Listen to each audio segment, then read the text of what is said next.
사무엘상 2장 18절에서 19절 말씀입니다. 한편 소년 사무엘은 고운 삼배 에봇을 입고 여호와를 섬겼습니다. 사무엘의 어머니는 남편과 함께 매년제를 드리려 올라올 때마다 작은 겉옷으로 만들어 사무엘에게 가져다 주곤 했습니다. 아멘.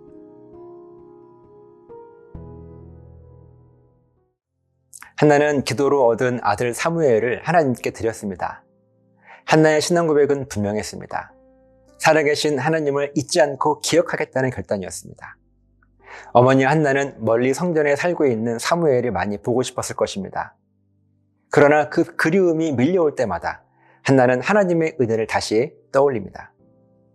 하나님이 주신 선물을 하나님께 다시 돌려드렸다는 사실을 기억했습니다. 사무엘을 향한 그리움은 하나님께서 베푸신 은혜를 다시 생각하게 만드는 계기가 되었습니다. 18절 말씀을 보면 어린 사무엘이 고운 삼배 에봇을 입고 여호와를 섬겼다고 말씀하십니다. 에봇은요, 오직 제사장만 입을 수 있는 예복이었습니다. 이런 상상을 해봐요. 누군가 처음으로 이 고운 삼배 에봇을 입고 있는 어린 사무엘을 보게 됩니다. 그 사람의 눈에 무엇이 가장 먼저 보이겠습니까? 어린 아이의 모습일까요? 아니면 제사장만 입을 수 있는 에봇을 입은 모습일까요? 아마 대부분의 사람은 에봇을 가장 먼저 보게 될 것입니다. 그리고 나서 그런데 제사장이 아직 어린 아이네 라고 생각할 것입니다. 왜 이런 순서가 될까요? 바로 사무엘이 입고 있던 옷 때문이었습니다. 그 옷은 단순한 옷이 아닙니다. 이 옷은 사무엘의 나이를 보여주는 옷이 아닙니다. 이 옷은 사무엘이 어떤 사람인지 드러내는 옷입니다. 19절 말씀을 보면 사무엘의 어머니 한나는 매년 제사를 드리러 올라올 때마다 작은 겉옷을 만들어 아들에게 가져다 주었습니다. 사무엘이 점점 자라고 있었기 때문에 해마다 새로운 옷이 필요했습니다. 이 작은 겉옷 역시 제사장이 입는 기본적인 의복이었습니다. 어머니 한나는 해마다 아들을 위해 옷을 만들었습니다. 그 옷에는 단순한 정성이 담긴 것이 아닙니다. 하나님께 드려진 아들이 계속 하나님을 섬기며 살아가기를 바라는 어머니의 믿음이 담겨 있었습니다. 오늘 말씀을 함께 묵상해 봐요. 세상 모든 사람들도 옷을 입고 살아가요. 그러나 눈에 보이는 옷만 있는 것이 아닙니다. 모든 사람은 보이지 않는 옷도 입고 있습니다. 어떤 사람은 직업이라고 하는 옷을 입고 살아갑니다. 또 어떤 사람은 신분이라고 하는 옷을 입습니다. 어떤 사람은 부와 가난이라고 하는 옷을 걸치고 있습니다. 사람들은 상대를 볼 때 나이나 외모만 보지 않습니다. 그 사람이 어떤 옷을 입고 있는지를 먼저 보게 돼요. 그 보이지 않는 옷이 그 사람의 삶을 드러내기 때문입니다. 그래서 우리는 스스로에게 질문해야 합니다. 오늘 나는 어떤 보이지 않는 옷을 입고 살아가고 있을까? 우리 역시 여러 가지 보이지 않는 옷을 입고 세상을 살아갑니다. 그 옷을 통해 사람들은 우리가 누구인지를 판단합니다. 우리의 말과 행동, 선택과 태도가 그 옷을 보여줍니다. 그러나 여기에서 한 가지를 더 준비해야 합니다. 세상 사람들이 입는 옷 외에 또 하나의 옷이 필요합니다. 바로 어린 사무엘이 입었던 오직 제사장만 입을 수 있는 에봇이라고 하는 의복입니다. 에봇은 하나님을 섬기는 사람들의 옷입니다. 하나님께 속한 삶을 나타내는 상징이 바로 이 에봇입니다. 우리가 이 에봇을 입고 살아간다면 사람들은 우리를 볼 때 다른 모습을 발견하게 될 거예요. 그것은 우리의 직업, 우리의 나이, 우리의 능력, 우리가 가진 조건도 아닙니다. 바로 하나님을 향한 우리의 믿음이며 신앙 고백이 그들에게 보일 것입니다. 그렇다면 우리는 어떻게 이 에봇을 준비할 수 있을까요? 첫째, 하나님의 구원 약속인 복음에 대한 확신을 가져야 합니다. 하나님께서 우리를 구원하셨다는 사실을 우리 마음 깊이 그 복음을 붙들어야 합니다. 그 복음에 대한 확신이 우리의 삶의 중심이 되어야 해요. 그리고 둘째, 그 확신을 가지고 세상 속에서 죽음의 자리를 우리가 먼저 선택해야 합니다. 여기서 말하는 죽음의 자리는 실제 우리의 생명을 잃는 자리가 아닙니다. 바로 손해를 감수하는 자리이고 희생을 선택하는 자리입니다. 헌신을 결정하는 자리입니다. 왜 이런 자리를 찾아가야 하겠습니까?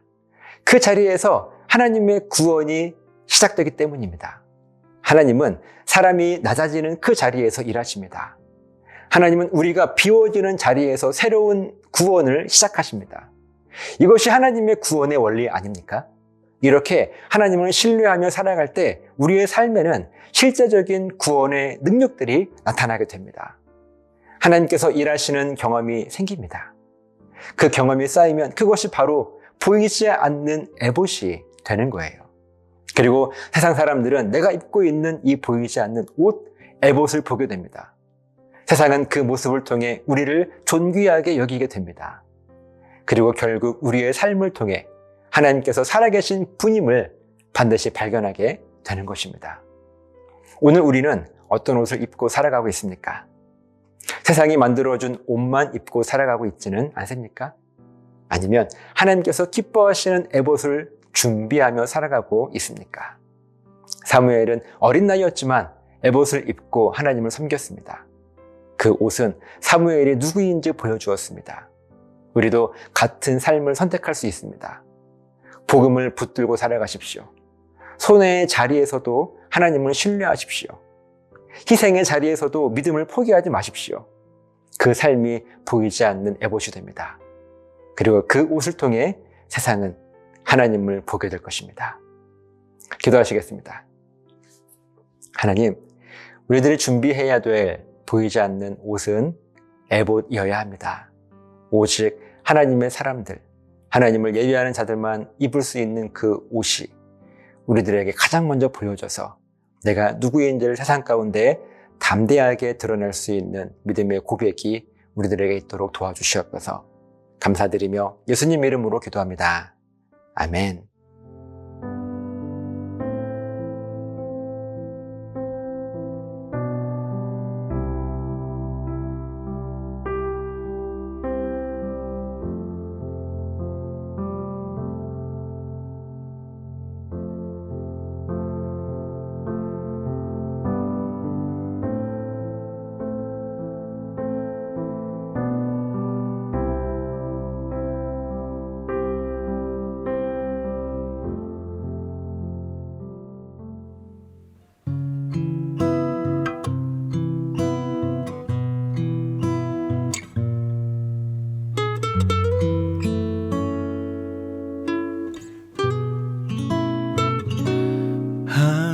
하나님은 너를 지키시는 자, 너의 우편에 그늘 되시니 낮의 해와 밤의 달도 너를 해치 못하리. 하나님은 너를 지키시는 자, 너의 환난을 면케하시니 그가 너를 지키시리라. 너의 출입을 지키시리라. 눈을 들어 산을 보아라. 너의 도움 어디서 오나. 천지 지으신 너를 만드신 여호와께로다.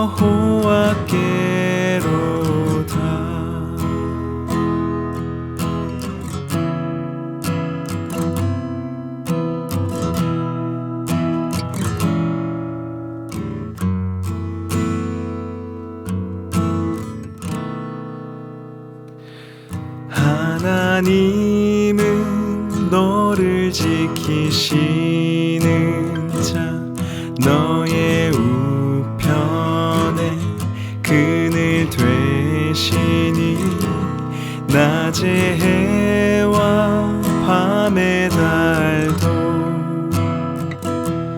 너를 해치 하리. 하나님은 너를 지키시는 자, 너의 환난을 면케하시니 그가 너를 지키시리라. 너의 출입을 지키시리라.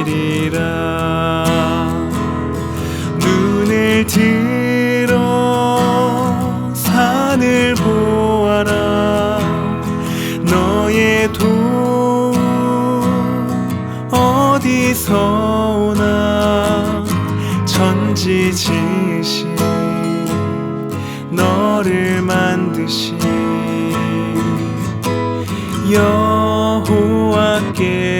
여호와께로다. 눈을 들어 산을 보아라.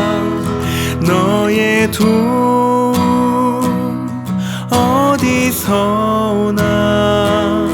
천지 지으신 너를 만드신 여호와께로다.